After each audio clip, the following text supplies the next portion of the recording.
process called thinking, the root, the seed of manipulation was planted.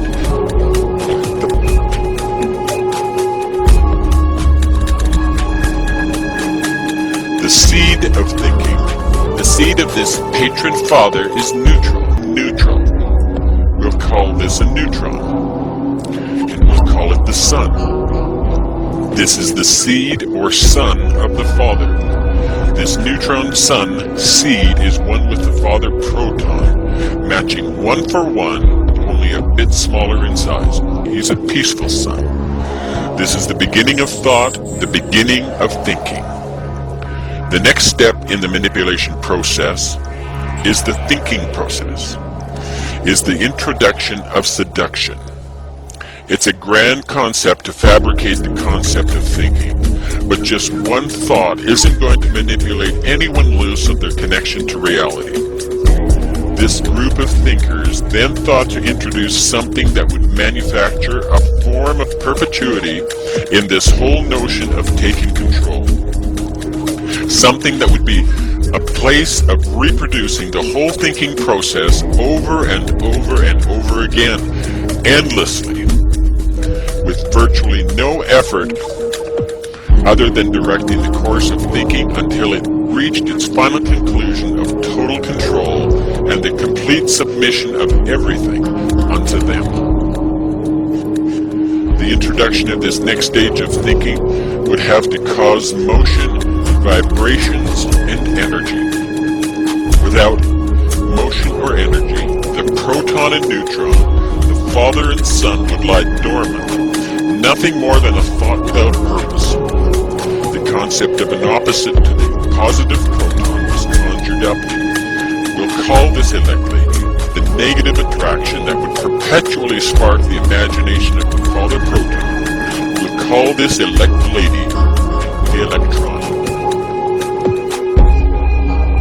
The electrons would be small, much smaller than the father proton or the neutron sun. In fact, over 1,800 times smaller. This electron would spin around the proton and neutron, held in orbit by the attraction to the male, yet keeping a distance, yet flirting endlessly for the male to pounce. But why stop there? Introduce another elect lady and another. Make it a whole harem of elect ladies, flirting and circling the male, creating a womb of protection for the seed of the father to grow and reproduce another just like themselves again and again endlessly. We'll call this womb the nucleus. This womb will be the room, the birthplace of the neutron sun seed within the womb of the mother. This mother we'll call matter. This womb of the mother, this room of matter, is called the nucleus. Matter is that which occupies space. Even though this mother electron is just a thought from the group of thinkers, it orbits the father and the son at the speed of thought, thereby occupying space, conjuring up the illusion of matter. Observe closely. The nucleus forms a hexagon in this two-dimensional demonstration. The hexagon is the form of two overlapping triangles which have been created by the electrons orbiting the proton and neutron. This hexagon is the hex placed on humanity through the adoration of the mother, the woman. This has been implanted through the thought process of this unseen group of thinkers. From the void and emptiness of nothing, thought conjured up something. Within this grouping of the father proton, the son neutron, and the mother electron, the whole of everything is formed. This is the first atom, the beginning in the womb of thought. This is the matrix womb. Thought formed this energy that glowed as an electrically charged atom. This glow, in turn, produced light. What you see in front of you is a two-dimensional representation of the atom symbol that represents a ray of light. This was created or conjured up by thought. El, spelled E-L, is mentioned as the father of all gods in Egyptian mythology. El is the inspiration for the term electricity. Electricity is produced by the elect lady, the electrons of the atom. All those who were faithful to this god Al, the god of matter, became the elect, the chosen and faithful. These were the saints of God who were promised riches and power and would rule and reign with Al if they would just put their faith in him. This was the covenant, the agreement made between God and man. This covenant was kept in an ark, the Ark of the Covenant. The ark is the electrical arcing characteristic of electricity. If anyone touched the ark other than the high priest, they would be struck dead. El is the great architect of the universe, the creator God, the bringer of light. The word architect is again referring to the arcing ability of electricity and the manipulating aspect of light as it conjures up everything that it's able to be thought up. As demonstrated, everything in this three-dimensional existence is the result of thought. Thought was inspired by El, the father of all gods. Everything we see is of thought or light, is another Egyptian god called Atom. Atom is spelled A-T-U-M, and was called the complete one, the finisher of the earth. Adam was the one who returned to the water at the end of the creative cycle.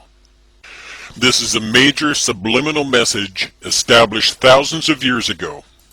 Adam symbolizes the beginning and the end, the Alpha and the Omega of the bringer of light. Electrically charged atom symbol, which in turn symbolized the light bringer, the bright morning and evening stars.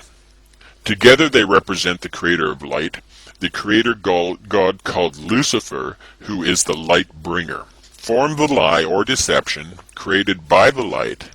The light is the lie.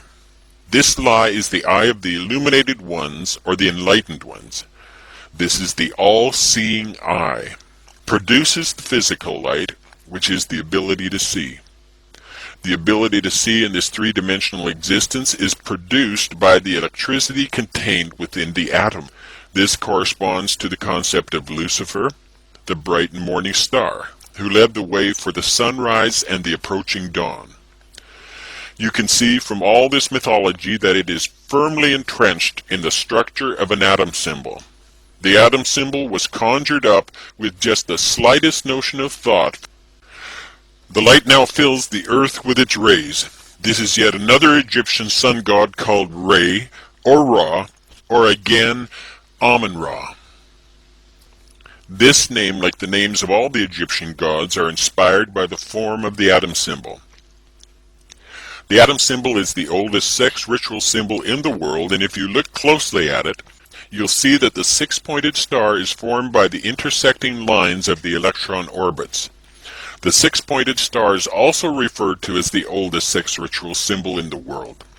The six-pointed star is the star of Lucifer, the star of God, and the star of David, the divider, the duality god, and is the star of Israel. What has just been demonstrated is how everything was conjured up through thought. This is the basis and nature of manipulation. These similarities, although different, are close enough to send a message to our powerful subconscious reasoning, convincing us to register a certain thought, even though we're unaware in a total sense of what that thought is. This is called subliminal messaging. It is the foundation and the basis for the total manipulation and disconnection of all humanity from reality.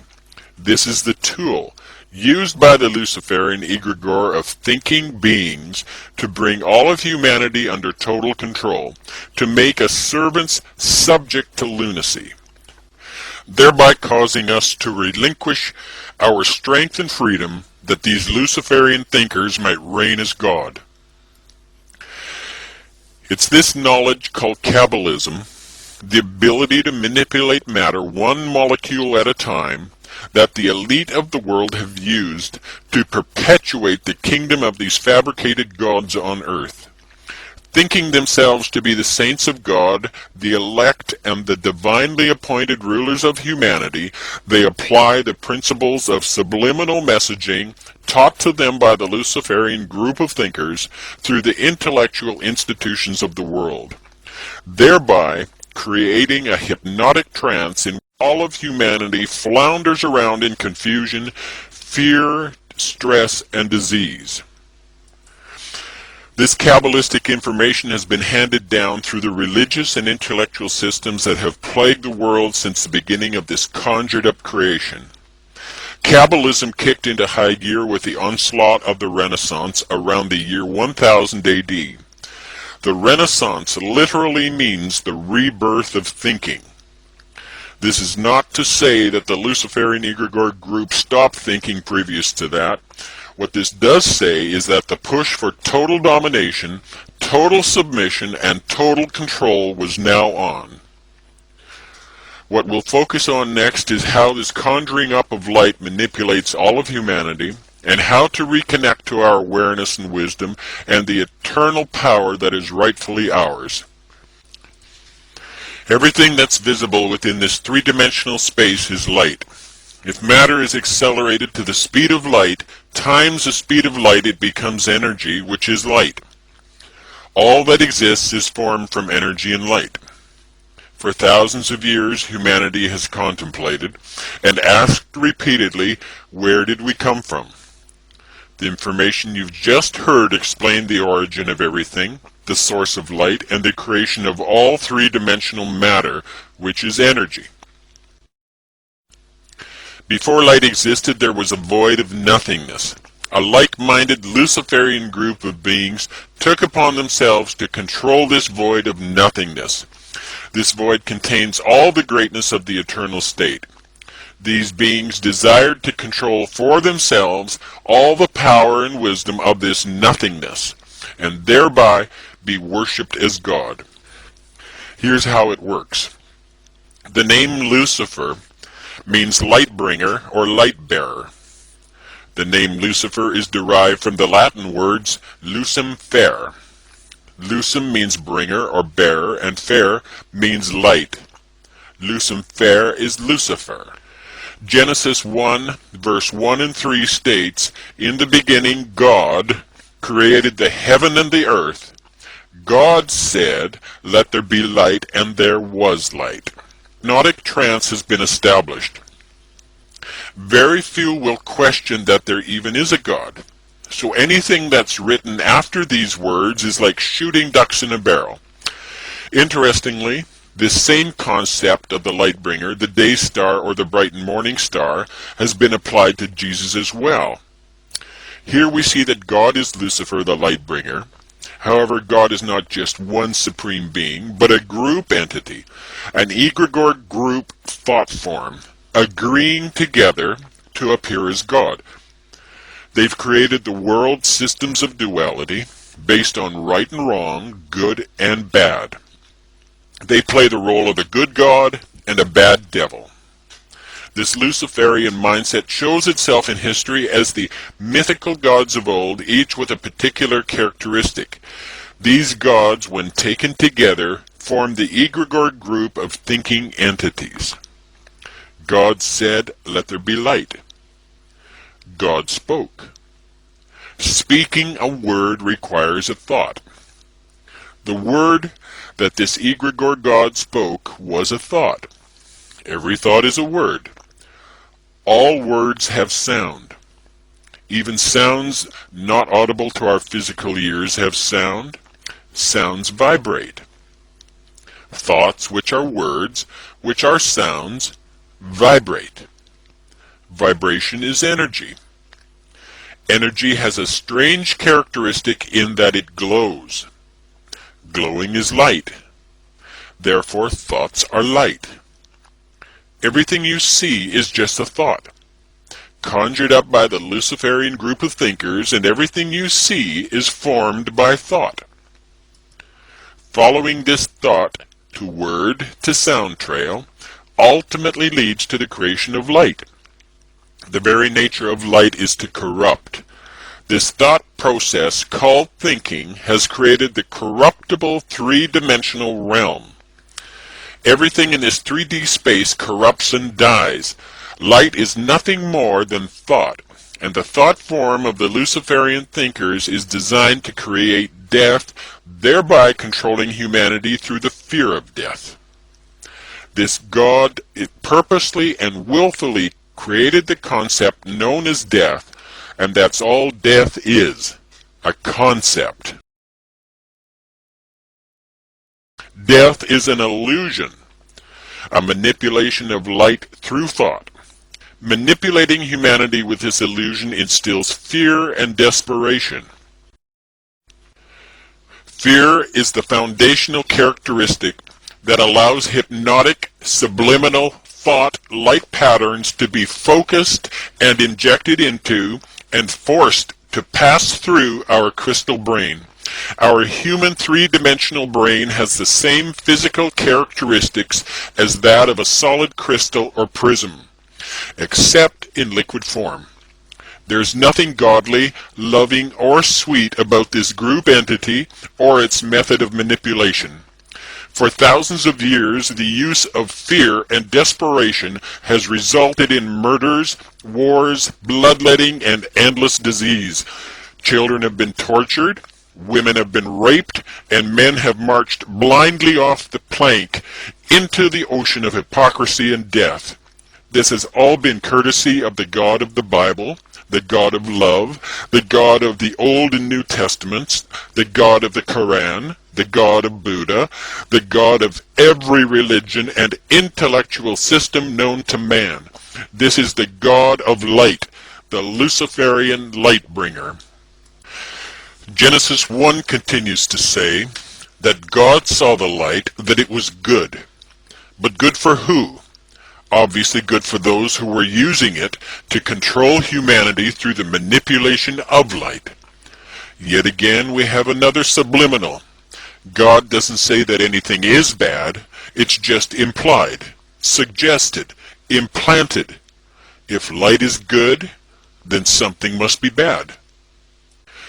When we consider how we see things in this 3D space, we're told, from an intellectual perspective, that light enters through the pupil of our eye, where it strikes the back of the eye, where it's reversed, and then travels along a neurological path to our brain, where it's flipped right side up again, and we see an image. Unfortunately, this is incorrect. Light is thought, and the thought of what we are intended to see is implanted within the liquid crystal prison of our brain. The suggestion, which originated from the Luciferian mindset, travels through the crystal brain, and similar to a ray of light passing through a rain shower, a rainbow of three-dimensional color, form, and sound explodes in front of us. Whatever suggestion is attached to that explosion emanating from our crystal brain determines color, shape, depth, sound, and so on. The things we see, the sounds we hear, the smells we smell, all these details are within the thought, which is the word, the sound, the vibration, the energy, the glowing, and is the light. This has all been implanted in our brains as subliminal suggestion, and we believe it. Because we believe our senses and all the suggestion attached to them, it seems real. Even the sun, moon, and stars that reflect light to our eyes make up the hypnotic suggestion to convince us that what we see is real. It's only light. It's just a seductive, illusory, convincing thought form conjured up by the Luciferian group of thinkers. The simplest way to understand this is to imagine a stage hypnotist with his subject in a trance. The hypnotist suggests certain things, and the subject is only able to see and hear those things the hypnotist is suggesting. The subject can hear the voice of the hypnotist, and true to the suggestion, he can see a giraffe, or an elephant, or whatever is suggested. The hypnotized subject can't see the audience, can't hear them laughing, The subject can only recognize those things the hypnotist suggests. Why can't the hypnotized subject see the audience or anything other than what the hypnotist suggests? Simply because the suggestion is a subliminal thought, a word, and it created a whole new light pattern to emanate from the entranced subject's eyes. His eyes and ears still function, but because the thought implanted in the crystal brain has changed, then the reality of what seems to be real also changes. The hypnotized subject's eyes and ears work perfectly, but the reality is the hypnotized subject can't see anything other than the word suggested. But why? Why can't the subject in a trance see anything else? Because the audience and everything associated outside the trance state really isn't there. If the audience members were really there, really three-dimensional and really solid, then the eyes of the subject in the trance state would see them. The audience can't be seen because the audience is just light, just a thought, and when the new reality state, the new thought pattern, doesn't include them anymore, they cease to appear as a three-dimensional form. The audience didn't die. They didn't leave the theater. The subliminal messaging changed. The reality shifted and they ceased to appear as three-dimensional. From this we have to keep in mind that light goes out of our eye. This is how we see. Light is a thought implanted in our crystal brain and explodes into a three-dimensional rainbow of forms right before our eyes.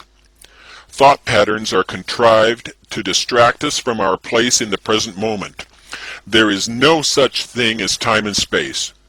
Just a three-dimensional light illusion simulating something called time and space. When we can be manipulated to leave the present moment, the seduction of the thought energy light illusion is able to control our strength and power. Staying in the present moment of awareness allows us to reconnect to our original state. We're no longer manipulated to be concerned over the past or the future. Since time is non-existent, then concern for the past or future is to forfeit your awareness for something that doesn't exist. Only the present moment exists. Staying in the moment, by simply watching and waiting, not reacting ever, reconnects us to reality, allows us to take back our power from this Luciferian egregore group of thinkers. The manipulation by the three-dimensional physical state of everything is then nullified. As we connect to the eternal state of awareness, that state of no thing, that state of no three-dimensional thing, which in turn is nothingness.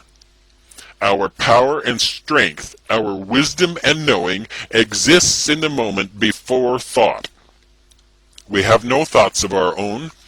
All thoughts are implanted by the perpetual motion set into play from the beginning of this conjured-up creation. We are taught to believe that a thought can originate with us. It can't. The three-dimensional system implants all our thoughts so that we then experience the reality they, the Luciferian thinkers, want us to have. Reconnect to wisdom, watch and wait. Don't get upset when you're instructed to. Don't react when you're demanded to. Don't resist when you think you want to. Don't try to suppress your feelings when they tell you to suppress your feelings. Just observe these thinkers telling you to suppress your feelings.